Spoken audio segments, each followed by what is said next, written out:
안녕하세요. 부동산을 보는 눈 리얼아이 박감사입니다. 미국이 기준금리를 0.25% 올리는 조치를 이번에 또 했죠. 미국이 계속해서 금리를 올리는 이유, 인플레이션을 잡기 위한 조치로서 이걸 하고 있습니다. 그동안 풀린 유동성 때문에 인플레이션이 발생을 했고, 이를 바로잡기 위해서 유동성을 축소하는 조치, 바로 금리 인상을 계속 해오고 있어요. 이 과정 중에 대비가 되어 있지 않아서 유동성 문제를 해결하지 못하면 자산의 소각 과정을 통해서 정리되는 것, 이런 과정, 필연적인 과정이라고 볼 수 있습니다. 지금 미국의 은행 몇 개 날라가죠. 이유는 유동성 경색 상황을 해결하지 못했기 때문에 정리의 수순을 거치고 있어요. 그동안 유동성 파티의 대가를 이런 식으로 치르고 있습니다. 근데 우리는 아직 정리된 거 없죠? 분명히 긴축을 벌이고 있음에도 꾸역꾸역 버텨내고 있는데 옥석이 가려지지 않은 채 이제 긴축이 끝났다. 비용을 치르지 않았음에도 자산시장의 조정 없이 이제 위기는 끝났다. 이러면서 다시 부동산 가격 반등한다. 이런 얘기들을 하고 있습니다. 미국에서 기준금리 0.25를 올려서 이제 한미 기준금리 격차가 1.75로 역대 최대만큼 벌어지게 됐어요. 22년 초만 해도 미국의 기준금리 코로나 대응하느라고 우리나라보다 훨씬 더 낮은 금리를 보였었는데 1년 만에 5%까지 끌어올리면서 그 격차가 크게 벌어지게 됐어요. 인플레가 여전히 높기 때문에 추가적인 정책을 강화할 거고 인플레이션이 빠르게 완화되지 않을 거다라는 우려를 가지고 있기 때문에 이렇게 기준금리를 또 올리는 조치를 했습니다. 0.25%를 또 올렸는데 이제 인상 종료에 가까워졌다. 그러면 이제 다시 내리는 피봇이 오지 않을까 이런 기대감을 갖고 있지만 아직 금리 인하는 아니다. 이렇게 선을 그어줬습니다. 우리나라 같은 경우는 물가 상승보다 경기 침체 우려가 더 크기 때문에 이미 금리 인상의 종결 수순으로 들어갔고 그 결과 한미 기준금리 역전은 훨씬 더 큰 격차로 벌어지는 상황에 처해 있습니다. 한은 미국의 금리 인상이 이제 마무리 단계에 들어갔지만 연내 금리 인하 없다라고 하고 시장의 기대와 연준의 스탠스는 차이가 있기 때문에 불확실성이 커지고 변동성이 확대될 가능성이 높다라고 이야기를 했어요. 이번 회의의 결과 시장은 제멋대로 해석하고 있습니다. 그동안 꾸준히 그래왔죠. 그러니 시장의 생각과 연준의 스탠스는 차이가 있다라고 하는 총재도 이야기를 했죠. 무슨 말만 하면 이제 긴축이 끝날 거다. 이제 이렇게 옥죄는 거 끝날 거다. 오히려 풀어줄 거다. 이런 희망을 품다가 아니라고 말하면 또 크게 실망하는 이런 모습을 계속해서 보여줘 왔어요. 그래서 제가 한번 전체 연설 내용을 다 들어봤습니다. 정말 시장은 제멋대로 해석해 온 게 맞습니다. 연준의 스탠스는 변한 바가 없어요. 인플레이션을 최우선으로 생각하고 그에 따른 고통을 감내하겠다는 입장을 명확히 했습니다. 근데 시장은 추가적인 긴축 정책이 필요하다. 이 문구가 지난번에는 있었는데 이번에는 빠졌다. 뭐든 간에 이 상황이 멈출 거다라는 기대의 근거로 활용하고 있습니다. 연준 얘기, 인플레이션이 잡히는 수치를 보고 계속해서 정책을 해 나가겠다. 이런 얘기를 했죠. 지금 떨어지고 있는 수치, 인플레가 잦아드는 거로 판단되지 않기 때문에 데이터를 더 보고 적절한 조치를 취하겠다. 가능하면 2%대의 목표치 이걸 달성할 때까지 계속해서 정책을 해 나가겠다. 이 얘기를 했습니다. 이런 고금리 정책 때문에 은행 몇 개 망해 나가고 이러는데 이건 어떻게 할 거냐? 이 질문에 대해서도 연준이 어떤 일을 하기 전에 은행 스스로가 대출을 축소하는 등 스스로 유동성을 확보하도록 해야 한다고 이렇게 대답을 했죠. 지금 금리 인상이 멈출 거다라는 기대, 이것 때문이죠. 5%의 금리 이미 시장에서 받아들이기에 타이트한 수준이고 제한적인 수준이라고 이제 연준이 판단하고 있다. 이 말을 확대 해석하고 있습니다. 굉장히 빠른 속도로 올렸고 시장에서 이걸 제한적인 수준이라고 여기고 있지만 여전히 자산시장에는 이게 작용하지 않고 있다. 이런 얘기를 했습니다. 그래서 더 추가적인 조치가 필요할지 데이터를 보고 판단한다고 했어요. 양적 긴축도 진행하고 있고 이런 조치들이 인플레를 잦아들게 하는데 적절히 작용하고 있지만 고용시장이나 임금시장에서 보여지는 수치로 봤을 때는 또 다른 생각이 필요하다 이런 얘기를 했습니다. 경제 전망 침체가 예상되는데 꼭 이렇게 해야 되냐? 이런 질문에 대해서는 생산성과 인플레가 같이 가야 되는데 그게 아닌 상황이기 때문에 계속 할 수밖에 없다. 이런 얘기를 했습니다. 요약을 하면 인플레이션을 잡기 위한 도구 금리이기 때문에 금리를 계속해서 올려왔고 인플레이션 목표치는 2% 이게 될 때까지 하겠다. 그리고 5% 정도까지 올렸는데 중립적인 입장에서는 시장의 타이트한 수준으로 지금 올린 것 같은데 자산 시장의 조정이 잘 안 이루어지고 있으니 더 데이터를 보겠다. 이 얘기를 했어요. 각종 수치를 보고 정책을 해 나가는 것이고 유동성 축소는 계속되고 양적 긴축도 진행되고 있다고 했습니다. 고금리 때문에 은행이 무너지는 등 금융 시스템의 위기 문제가 불거지고 있는데 이거 은행 자체적으로 유동성을 확보하는 노력을 해야 할 것이고 시장에 큰 영향을 줄 정도로 위험한 상황이 되면 지원하겠다. 이게 이번 회의에서 했던 얘기들입니다. 이 내용 의심스러운 분들은 다시 한번 들어보셔도 될 것 같아요. 이게 지금 미국의 입장이고 미국은 정도를 걸어가고 있습니다. 유동성 경색을 맞은 은행들은 파산, 매각 등의 절차를 통해서 시장에서 사라지고 있어요. 실리콘밸리 은행이 그렇게 사라졌고 최근까지 문제되던 퍼스트 리퍼블릭 같은 경우는 매각이 됐습니다. 미국도 이런 긴축의 과정을 통해서 유동성 경색을 막고 그 대처가 미흡한 경우에는 자산 가치를 잃고 사라져 버리는 이런 현상이 일어나고 있는데 우리는 괜찮다. 막 이런 얘기들 정말 이해가 안 갑니다. SVB 사태가 벌어졌을 때 우리나라 은행은 다르다라고 항변을 하면서 괜찮다고 했는데 퍼스트 리퍼블릭 같은 경우는 우리나라 은행과 매우 유사한 구조, 유사한 문제점을 안고 있었죠.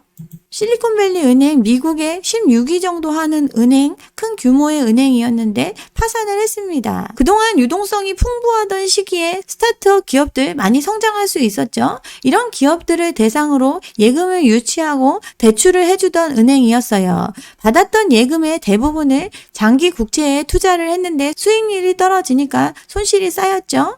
스타트업 기업들 유동성 풍부하던 시기에 잘 나갔었는데 요즘 시원찮으니 돈을 찾아가는 상황이 벌어졌고 이 돈을 내주기 위해서 갖고 있던 채권을 헐값에 팔면서 손실이 이어졌습니다. 손실을 메꾸기 위해서 증자한다 뭐 이런 거 발표하고 하니까 이러다 내 돈 다 못 찾아가는 거 아니냐? 뱅크런이 발생하면서 이틀 만에 은행이 파산을 했습니다.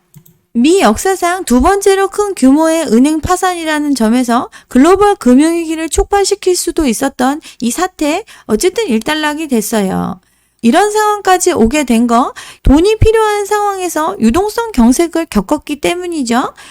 당장 돈을 내줘야 되는데 대부분의 돈을 장기 국채에 투자해 놨기 때문에 유동성 경색을 겪었습니다. 우리나라 은행들 자산이 장기 국채에 투자되는 이런 상황이 아니기 때문에 우리는 괜찮다 막 이런 얘기를 했어요. 이 이후에 벌어진 퍼스트 리퍼블릭 같은 경우는 우리나라 은행과 매우 닮아있는 은행인데 이제는 뭐라고 이야기를 할까요? 올 들어 미국에서 네 번째로 파산 위기에 몰렸고 지금 JP 모건이 인수하면서 마무리가 됐습니다. 이들의 문제, 팬데믹 기간에 유동성이 폭발적으로 늘어났다가 급격한 금리 인상에 직격탄을 맞았죠. 금융 시스템의 약한 고리가 계속해서 문제가 될 수 있을 거란 우려가 커지고 있습니다. 지금 네 번째로 망했는데 원인을 한번 보면 가상화폐 기반으로 했던 은행 2개 망했죠. 그리고 장기 국채에 투자를 했다가 예금 대출 만기 불일치 유동성 경색을 겪은 은행이 망했습니다. 이번에 망한 은행, 저금리의 고정 장기 모기지를 다량 보유하고 있고 은행 위기가 전이되면서 뱅크런이 발생을 하면서 망하게 됐습니다. 저금리 시대에 부자들한테 금리는 좀 낮게 하더라도 각종 서비스를 제공하면서 예금을 유치했고 이걸 주담대나 부동산 관련 대출에 다 빌려줬습니다. 저리의 고정 모기지로 많이 빌려줬는데 고금리 상황, 집값 하락이 되면서 그 채권의 가치가 하락하고 있습니다. 또 고금리 시대가 왔으니까 낮은 금리의 서비스를 받느니 돈값 더 쳐주는 대로 예금 빼내가는 사람들이 생기고 이런 부자들의 예금 이탈 방지를 위해서 금리를 올리니까 남는 게 없습니다. SVB 사태 벌어지고 은행 위험 얘기 나오니까 137조나 다 인출해 나가고 그러면서 망하는 상황 여기까지 오게 됐어요. 우리나라 은행과 똑 닮아 있죠. 우리나라 은행들 대부분 대출 자산을 가지고 있죠. 그것도 부동산을 빌려준 대출 자산이 차지하는 비중이 매우 높습니다. 퍼스트 리퍼블릭 은행과 매우 닮아 있습니다. 근데 여기서 끝나는 게 아니죠. 지금과 같은 금리 환경에서 앞으로 한 190개 은행 정도가 파산할 걸로 예상하고 있습니다. 퍼스트 리퍼블릭 이후에 팩웨스트 또 이런 거 나오고 있죠. 은행권 불안이 사라지지 않고 있는 지금 이게 미국의 상황입니다. 미국 은행 사태와 우리는 다르다? 뭐가 다르죠? 지금 미국의 부동산 시장도 유동성이 축소되는 과정을 통해서 거품이 꺼지고 있습니다. 지금 190개 정도 망할 거라고 얘기하는 이 지역 은행들 대부분 부동산에 돈 빌려준 경우가 많습니다. 우리도 같은 상황이죠. 특히나 이금융권, 이 위기 똑같이 겪을 수밖에 없습니다. 유동성이 축소된 시장에서 유동성을 확보하지 못하고 버티지 못하면 망할 수밖에 없습니다. 우리나라 이금융권의 모습과 매우 닮아있는 미국 은행의 파산 사태 좀 인식할 필요가 있습니다. 이 상황에 대한 대처 이야기를 했죠. 은행 스스로 유동성을 마련해야 된다고 이야기를 했습니다. 대출 자산을 축소하고 관리해야 되는 입장, 이게 은행이 처한 입장입니다. 유동성이 축소되는 시장에서 위기설이 돌고 있는 은행들한테 돈을 맡기지를 않죠. 예금은 줄어드는데 망하지 않으려면 대출 자산을 축소시켜야 합니다. 그래야 예대율이 올라가겠죠. 부동산 가격이 하락하고 이자 내지 못하는 불량 채권이 늘어나는 걸 대비해서 충당금도 쌓아놓고 해야 망하지 않습니다. 연체율이 계속 늘어나고 있으니까 금융사들 충당금을 대거 쌓으면서 리스크 관리에 집중하고 있습니다.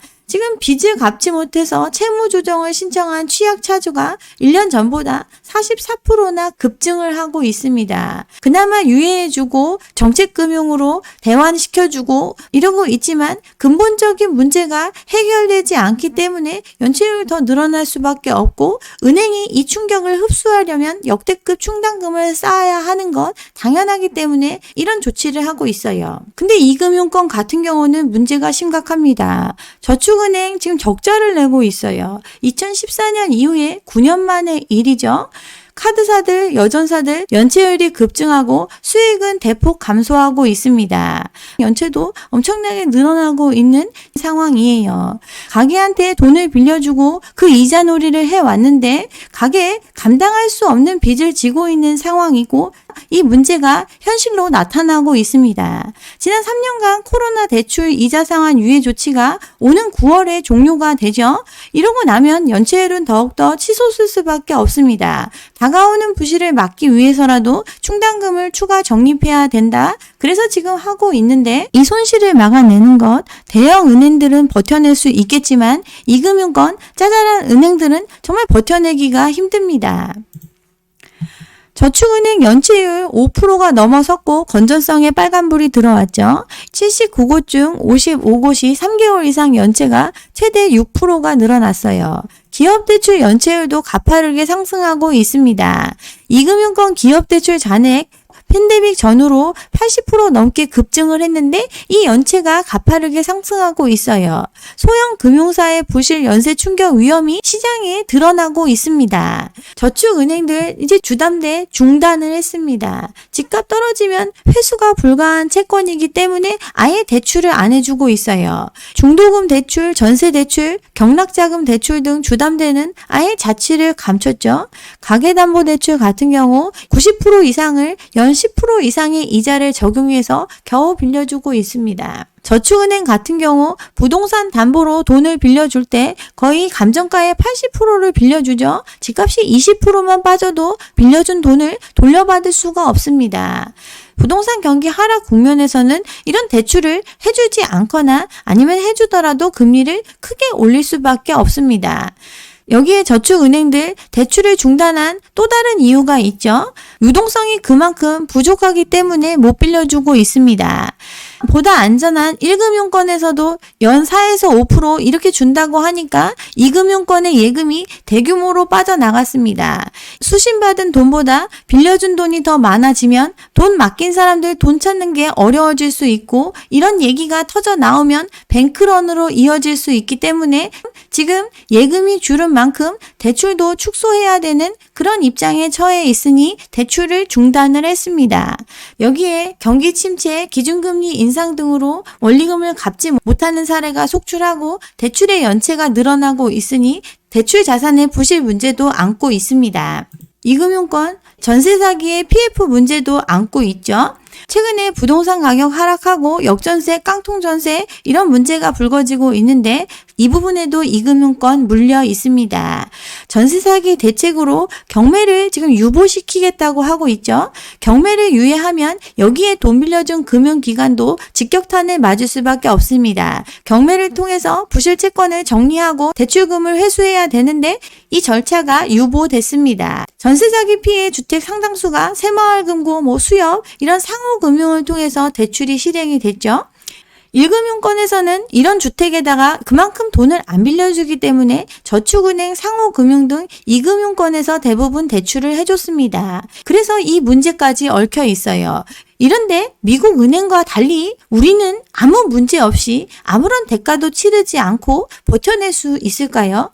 상호금융 저축은행 PF 시장의 큰 손이었죠. 지금 부동산 경기 침체로 PF 시장 유동성 경색을 겪고 있고 이들 다 물려 있는데 덮친 데 덮친 격으로 다른 문제까지 불거지고 있습니다. 또 1금융권에서는 그만큼 빌려주지 않는데 부동산 대출의 한도를 크게 늘려서 더 많은 대출을 해준 게 2금융권입니다.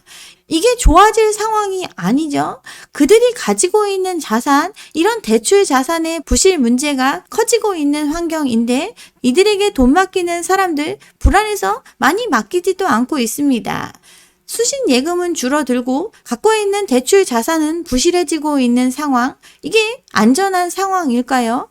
금융 시스템이 우리나라보다 훨씬 더 잘 되어 있는 미국도 지금 190개 정도의 은행이 망해 나갈 수 있다라고 이야기하고 있는데 그들에 대한 해결책, 스스로 유동성을 확보하는 조치를 해야 된다라고 하는 이 상황에서 우리나라의 이 금융권들 스스로 유동성을 확보할 수 있는 방법이 있나요? 망하지 않고 이 상황이 다 정리될 수 있는 그런 상황 절대 아닙니다.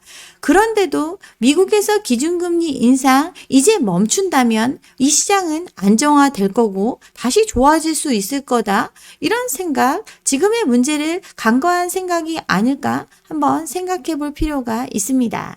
네, 여기까지 오늘 준비한 내용이고요. 오늘 제 영상이 좋았다면 좋아요와 구독 잊지 마시고 다음 영상도 함께 해주시기 바랍니다. 감사합니다.